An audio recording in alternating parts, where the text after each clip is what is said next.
Hey everybody, my name is Michael McClintock, and I'd like to welcome you to the other reason that I'm putting on pants during quarantine, and that is to teach you how to play the guitar.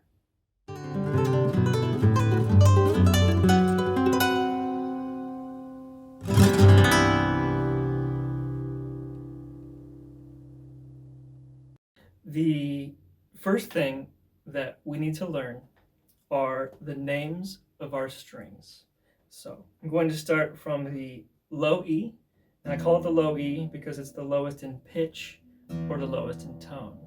We've got the low E, the A, the D, the G, the B, and then the high E because it's the highest in tone.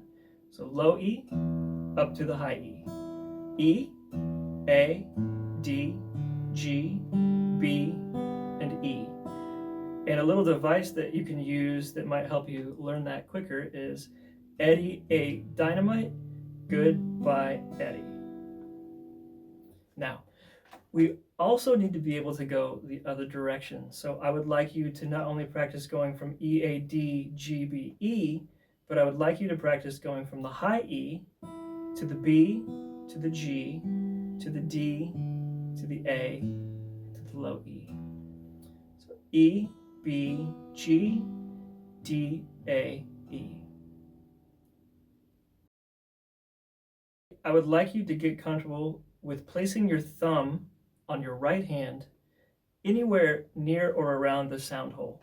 It can be a little bit behind it, it can be a little bit in front of it, it doesn't matter. But I'm just taking the flesh of my thumb and I'm pressing down gently, and I'm pressing through the string and I'm stopping on the next string.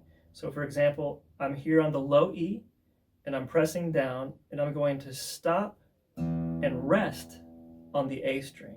So pressing down and through on the low E, resting on the A, pressing down and through on the A while resting on the D, pressing down and through on the D, going to the G, down and through, resting on the B, down and through, resting on the high E, and finally we don't have anywhere to rest, so just continue with the same motion of pressing down and through, and the hand can just come back around.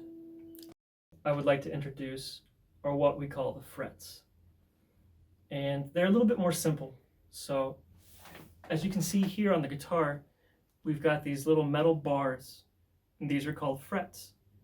So our first bar here is fret 1, and I'm also going to refer to all the space behind it also as fret 1. So here at the first bar and behind it, we have fret 1. Going to the second fret, all this area is also going to be fret 2. And then for now, I'm going to end at fret 3.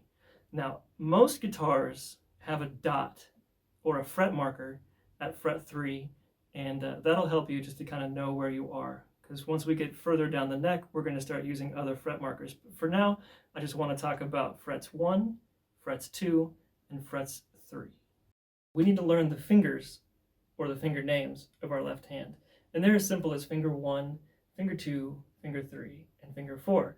So I used to always teach my younger kids, like, if you ever played a sporting event or like soccer or anything like that, and then you got first place, you're usually going to be like, yeah, I got number 1.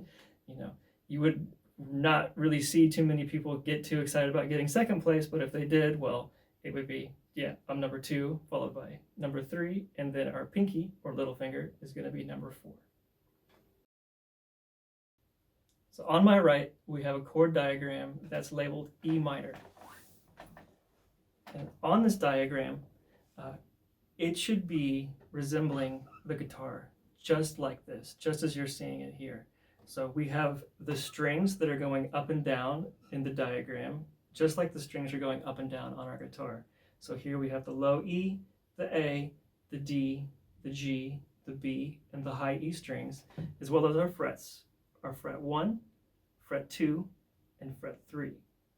Now also on the diagram, we have some circles with numbers inside of them. And what those represent are fingers of our left hand. In E minor, we're going to be playing this chord with our first finger and our second finger. So we have 1 and 2. Okay, so now to get into a little bit of technique involved with the left hand. you want to try your best to get directly behind the fret, okay? If you get on top of the fret, you know, and remember this little metal bar is the fret, if you get right on top of it, you're gonna get this kind of buzzy, metallic sound or kind of a dull, dead sound. So you want to try your best to get directly behind it, and that's gonna give you a nice, clear tone, okay? So another thing is that you really want to try your best to stay on top of your fingertips, okay? So I'm coming around the guitar and I'm getting directly on top of the fingertip of my index finger, okay? So we have finger 1 on the A string at fret 2, and that's indicated on our chart again with the circle with the number 1 on it. So first finger, A string, 2nd fret, and now we're going to use our 2nd finger, and we're going to be playing also on the 2nd fret, but on the D string. Now, we're trying our best to stay on our fingertips, but we have 2 fingers that are playing inside the same fret, fret 2. So it's going to be very uncomfortable for me to get directly behind each fret. So you want to try your best to accomplish this, but my middle finger can get right behind the fret with no problem, but my index finger has to come a little bit more towards the middle, but don't worry about that. You just want to try your best to get a clear tone and squeeze and get a nice sound. So I'm going to stay on top of my fingertips, and with my thumb, I'm going to push through each string, listening for clarity. So low E, A, D, G, B, and high E. Now, if you don't have clarity at the beginning, don't worry about that. You're going to have to develop some muscles in your fingers and a little bit of control, because it's always awkward to hold the guitar. So please don't worry about that. It also can be a little painful on your fingers if you don't have calluses, but those will come as well. So just remember, when you're setting up your chord, we're always trying to think about 3 things, okay?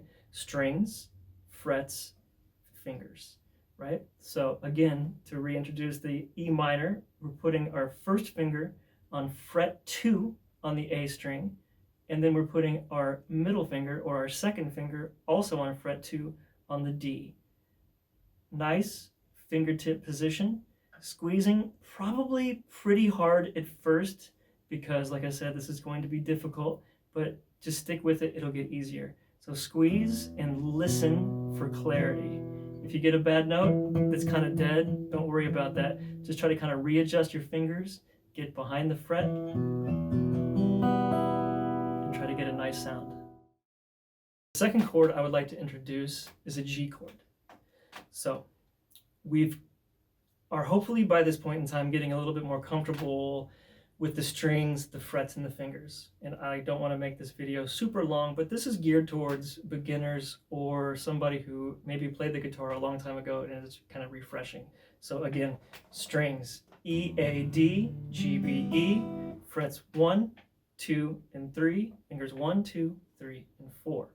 Okay, so I'm going to break this chord down a little faster. So we're going to take our middle finger, our 2nd finger, and we're going to put it on the 3rd fret on the low E. First finger, fret 2, A string.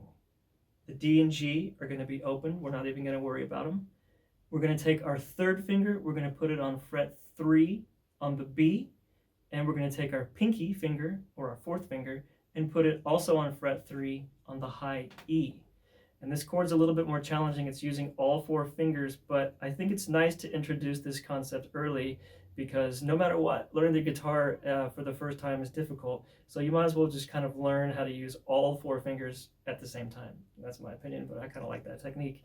So remember, I'm trying to think, stay on my fingertips and stay as close to behind the frets as possible. So listening for clarity, and there's our G chord, right? So again, 2nd finger, fret 3 on the low E, 1st finger, fret 2 on the A, open D, open G, fret 3 with the 3rd finger on the B, and also fret 3 with the 4th finger on the high E. And there's our G chord. So I'd like to wrap up with talking about some technique about how to hold the hand, how to position the fingers, how to stay as close as possible to the guitar, and how to move quickly. And I like to think about these as like pro tips. So for the 10th time, I'm always trying to stay on my fingertips. But now my concern is not only to play one chord, but to move to the next chord. So I'm going to be going from E minor to G. So the first thing that sometimes we get lucky with and can happen is that we're going to have a guide finger. And this finger is going to be our index finger. He doesn't have to move at all. He's playing fret 2 on the A string, and whenever I go to my G chord, it's the exact same finger at the exact same fret. So why even take him off? Just forget about him. He stays and you can go on vacation. All right, so the next thing that I think about whenever going from E minor to G is my middle finger. Now, what everybody does when they're learning to play the guitar is whenever you take your fingers off, you take your hand off, you go, for some reason, a million miles away from the guitar. But you don't want to do that. You want to take the finger off as little as possible and move it in the direction of the next chord. So we're going from E minor to G. So I need to know that in the G chord, my middle finger, or my second finger, is moving towards the low E at fret 3. And that's a little bit of a pro tip. So we're going to fire that finger forward, right? So we're thinking about finger preparation. He's going forward. Now, at the same time, I've got to worry about 2 more fingers. And I would like to try to think about those 2 fingers as a unit, okay? I want to think about my 3rd finger and my 4th finger as a team. And I know this is very difficult, but what most people do at the beginning of learning to play the guitar is they move 1 finger at a time. But that's not how we play the guitar, and that's not how you get a fluid sound. You need to be able to think about all the fingers as a family and move them as a team, okay? So your exercise is going to be thinking about moving your middle finger forward while moving your 3rd finger and 4th finger toward fret 3 on the B and the high E. Now, I know, if you've never done this before, it feels kind of weird and a little crazy, but trust me, once you get this motion under your fingers, you're going to have 0 trouble playing any kind of guitar chords. It's just all about getting the family to move as a unit, right?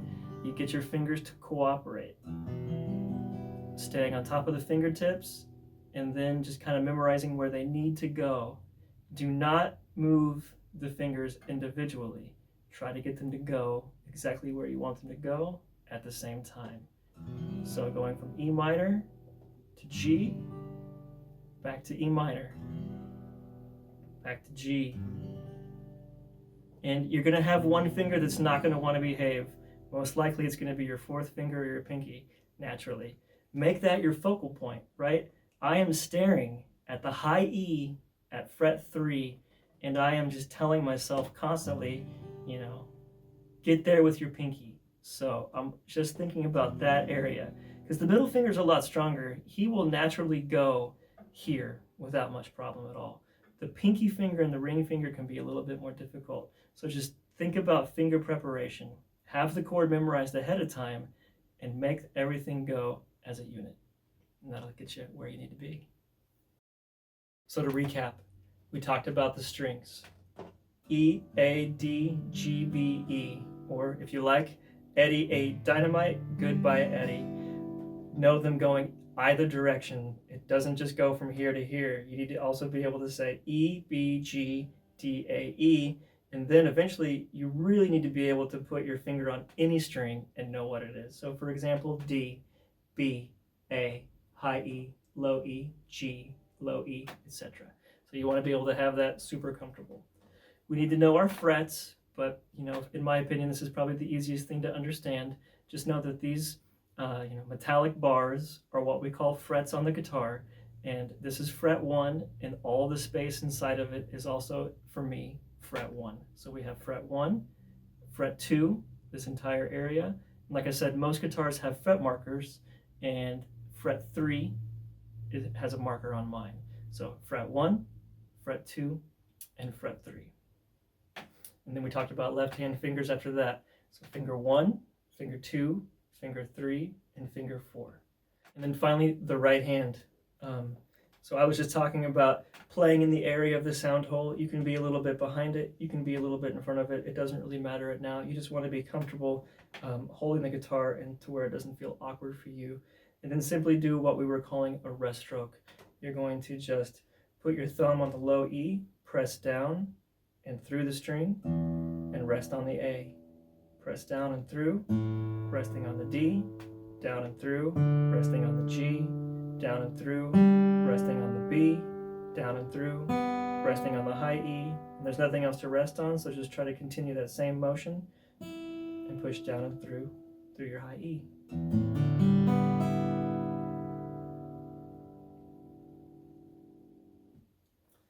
And then we got into a little bit of left hand technique, right? So very important to try to stay on your fingertips as much as possible and to try to stay as close as behind the fret as possible. It's not always going to be easy if you have multiple fingers in the same fret, but that's okay.